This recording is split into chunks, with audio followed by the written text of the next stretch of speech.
All right, everybody, we're back again with a new workout. So it means we're going to be doing 15 minutes of work for 3 exercises. You'll do as much as you can in that 15 minutes. We'll take a short break, come back, do our second set, and of course, finish things out today with a finisher. So let's talk about the first 3 things. We're doing a RDL or single leg RDL. Moving on from there, we're going to go into a front to side plank or just a regular plank for some, and then we're going to finish things out today with a band pull apart. So talking about the RDL, let's go ahead and get to that. If you're doing normal RDLs in class, then certainly we'll do them again today. It's just going to be just hinging at the hips, like bend the knees, finding some hamstring tension to the backs of your legs, pushing through your heels, keeping your feet flat, driving through with the hips, and finding your glutes. So again, we're maintaining hamstring tension the entire time. If you want to add weight to that, of course, keeping it in front of you, keeping the lats engaged the entire time we're doing that. We're not reaching for the floor. All that good stuff you've been hearing for so long. If you are doing the single leg version of that, you're going to be taking that staggered stance. So again, we're going to be working on keeping one leg back and one leg forward. I'm going to switch my legs so you can see, but I'm going to keep all my weight on my right leg here. So again, my back foot is about a few inches behind the right heel.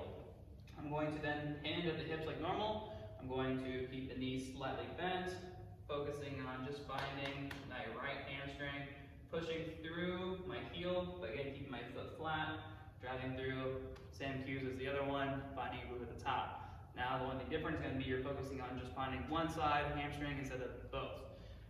As far as rep ranges go, if you're doing them single leg, let's go 8 to 12. If you're doing two-legged, let's try to go 12 to 15, so a little bit higher rep ranges on those RDLs, okay? So again, just making sure we all are keeping abs engaged, breathing in through your nose, out through your mouth as you're doing these exercises. That way, we don't get into our lower back, okay? Moving on from there, we're gonna go right into a front to side plank or plank for others. Everybody, we're getting into some planking or some front to side planking. So if you're doing a normal plank at home, it's going to be the same we always do in class, which is going to be on your forearms, either on your knees or your toes, depending on where you're at. We're going to, again, draw the elbows down, finding some tension in our lats, breathing into our belly, so breathing in through your nose, breathing out through your mouth, right, keeping all that tension engaged. If you start getting into your lower back, usually that means we're not getting anything up here. So make sure that before we get set up, that we have everything working together, and then you can go and get ahead and get into your plank position. So if you're doing a normal plank, let's shoot for about 30 to 45 seconds rather. If you want to work on your breathing and you want to count your breaths that way, you can certainly do that. Think 3 in, 6 out for about 4 or 5 deep breaths. But if you do have a timer, I suggest using a timer, and that way you don't have to worry about counting your breaths the entire time. You can just focus on breathing. Okay. If you are doing the front to side plank, however, we're going to be doing it on your palms, so hands flat like this. If you have wrist issues, you can certainly put your hands on dumbbells to keep your wrists straight, or if you want, you can put your hands like this on the floor. I do suggest maybe putting a towel or something underneath your knuckles. That way you're not digging into your floor at home. It won't feel great. So either way will work, but we're going to do front to side plank, which is going to be normal plank position to start with. We're going to pick one hand up, so my right hand's going to come up. I'm going to try my best not to move my hips. I'm going to rotate my hips, going into a side plank, back down, one hand comes back up. I'm going to rotate. Again, as I rotate, I want my hips to stay nice and tall, so I don't want to sag down, so make sure your hips stay up. Feet fall completely flat on the floor.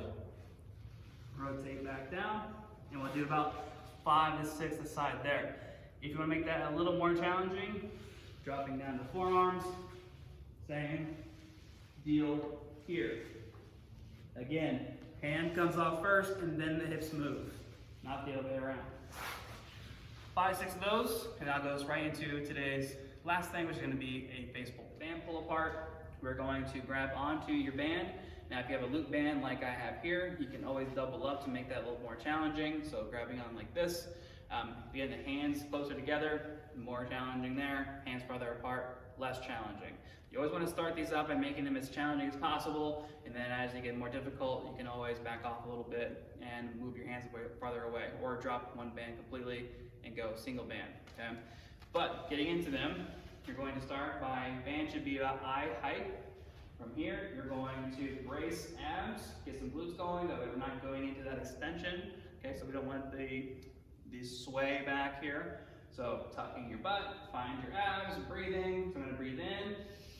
As I breathe out, I'm pulling the band to my chest, squeezing my shoulder blades together, pinching, slowly working the band back out in front of me, going back to eye height, keeping tension in the band. So I don't want the band to get loose in the middle. So always tension here, pulling straight across, finding, squeezing shoulder blades together, and then again, right back. If you do have something you can put your back against, you can certainly do that like we do here, same way, just get you a little bit better feedback if you're using your lower back or not. Another good way you can do these is half kneeling, so it'd be the same thing, just putting down on one knee, locking in whatever leg is down, that glute, and pulling that way. A good way to get out of your lower back if you're afraid that you might end up doing that through the course of these. We're shooting for 12 to 15 reps, so that means that as you get through your rep ranges, these might get a little more challenging, so you can always back off a little bit. But like I said, start by making it as hard as possible, so hands as close as possible, and as much tension as you can get. Again, as you get tired, you can always move your hands farther apart. So shoot for that 15 range if you can, and then we'll get into the second set here in a little bit. Okay, so for the second setting here, we're going to be starting with some lateral lunges, whether it be with some support or without support. We're going to go into a dead bug, and then the last thing we're going to be doing today is going to be a push-up. Let's talk about your lateral lunge. Now, if you have something to hold on to, whether it be a door frame or even maybe like a kitchen counter, you can certainly go ahead and use that, whether it be one hand, two hands, whatever you might need for your support. Otherwise, you don't need to use support for this one. You don't have to, no big deal. But I'll show you. I'll show the movement with support, and if you don't need it, just don't hold on to anything. Okay. So when you're setting these up, you're going to take a wide stance. So if you're too wide, you start feeling some stretching here. You're probably a little too wide, so just kind of bring that in a little bit. But you do want to be a little wider than normal.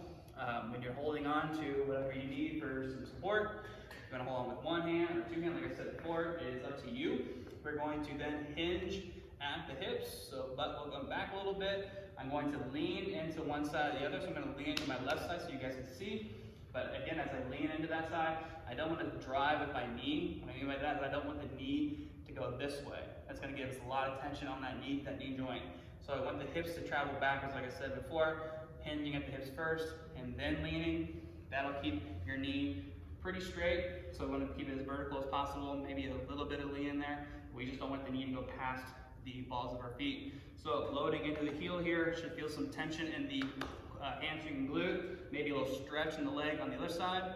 Pushing through the heel, standing yourself up, finding your quad at the top here, and then again going right back down. Didn't mention before, but if lateral lunges do not feel good for you for whatever reason, if you have any kind of knee issues with these, don't worry about them, just do some goblet squats instead, and that way you can get around some of that knee joint pain. So, again, if you're doing them without any assistance, that's completely fine. Still the exact same way. The only difference is going to be that you might need to hold a little bit of weight in front of you to counterbalance. Otherwise, you're going to be leaning a little bit more forward than normal. So again, you'll be leaning a little bit over your leg, which is fine. But you still want to be completely bent over here like this. Okay? Just nice and tall. Push through. Find yourself some glute and some quad. So again, we're shooting for, let's go 8 to 12 on each leg. So lots of rep ranges here. We're not usually doing 12 of these in class, so just be aware of that when you're doing these. If you're used to using weight, maybe you don't need weight if you're doing 12 aside. And then again, we'll go one leg at a time, so don't alternate sides. Make sure you hit all one side first, get done with that side, then move into your other side. Okay?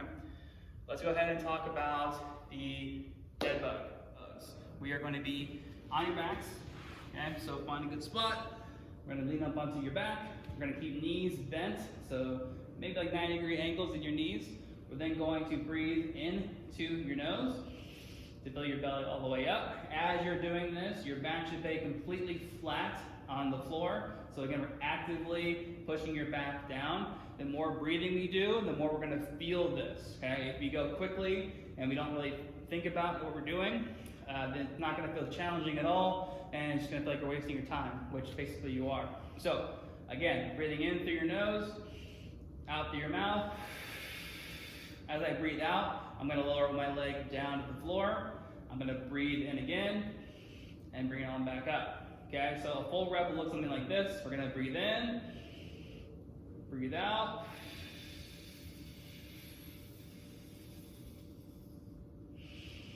Breathe in, and then again, I'll breathe out and lower down. Notice I kept my leg down on the floor while I was breathing out. I'm gonna try to do that. That way I'm getting more work in my abs. If I let myself just breathe out and hit the floor and come right back up, I won't be able to get as much tension here and I won't be feeling it as much. So if I can breathe out for 6 seconds, then my foot's gonna hang out in the bottom for 6 seconds, okay? Another way to make this a little bit more challenging is by adding some arm movements. So if I'm lowering my left leg down, I'm gonna move my right arm with it. So I'll take a nice deep breath in. I'll breathe out.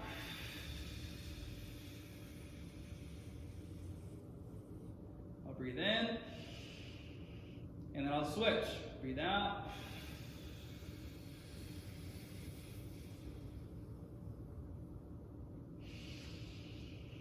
Okay, so that's a good way to make those a little bit more challenging. Again, another way would be moving your feet out farther away from your butt. So as you lower your foot down, the farther and farther you extend your leg, the more challenging it gets. At any point during this exercise, if you feel your back is coming off the floor, or feel like you can slide your hand underneath your back, then that's a good indication that we're not using your abs enough and you're cheating with your lower back. So make sure that we are not feeling any kind of tension down there at all. It should be all through here. All that should be working the most. Okay? So rep ranges, let's shoot for 6 to 8 on each side, whether you're doing just the legs or the arm and the leg. And then I'll move you guys into today's last exercise, which is going to be a push-ups. Let's go ahead and finish today's workout with some push-ups. So right now I'm using the rig and the pole that we normally use in class. If I was at home, I wouldn't have this stuff here. So if I was at home, maybe I might use coffee table, couch, something that was similar to the elevated surface that I'm using in the gym. So if you don't have any of those things at home, if you don't have anywhere to do push-ups, you can certainly switch this one out for a dumbbell press. So just using a dumbbell or kettlebell when you're laying on your back to press over your chest and get those pecs working, because we're still working the same muscle groups as the push-up. Okay? If you do have somewhere to do push-ups, we'll go ahead and get into those now. So whatever surface you're using, we're gonna go hands on that surface. We're going to get into a plank position so our butt is not behind us, so it's not sticking out, and it's not sagging down. So again, in a plank position here, we're going to lower yourself down to whatever surface you have, squeezing your shoulder blades together on the way down, keeping your abs engaged, butt should not sag or stay behind. So again, we shouldn't be sticking our butt out, we shouldn't be sagging super low. Okay? So normal plank here, pushing all the way away. Separate your shoulder blades apart, and again, right back down. Just be careful when you're doing these that we're not letting the shoulder raise up into our neck. So whether you're coming down or pushing away, watch for the shoulder wanting to come up this way, because more than likely they're going to want to help out. We don't want them to help. Okay, we want to focus on getting your pec as you push away from the surface, and then getting your lats as you lower down to it. So again, shoulder blades are kind of doing this, right? We want them to be moving around. So let's shoot for 8 to 12, and then I'll see you guys in the finisher. What's going on, everybody? Jeff outside the human form today. As you may have noticed, on Wednesdays we like to get everybody to go outside for the finisher, so that's what we're going to do today for your finisher. It's going to be outdoors. So a couple of different things we can do while we're outside. Some things that I like to do are going to do working for 30 seconds and then having a 20-second break, and then working again for 30 seconds, doing that for about 8 times. So kind of like Tabata style-ish. Whether that's jumping jacks, whether that's farmer's carries outside, could be a sprint or maybe a hard bicycle ride. Another thing that I like to do, if that doesn't sink your Titanic, is pick an object that's pretty far away, and I'll either run, sprint, jog to that particular thing, and then I will slow pace whatever I'm doing to the next object. So I'll pick a tree that's far out, I'll run, jog to that object, pick another distance, and then I'll walk that one. So a couple different things you can try doing. Try it out, see how you guys feel. Get out there and enjoy the sunshine. As you can definitely see, I'm turning into a vampire, so I need to get out here a little bit more myself. So enjoy this one, everybody, and I'll hopefully see everybody soon.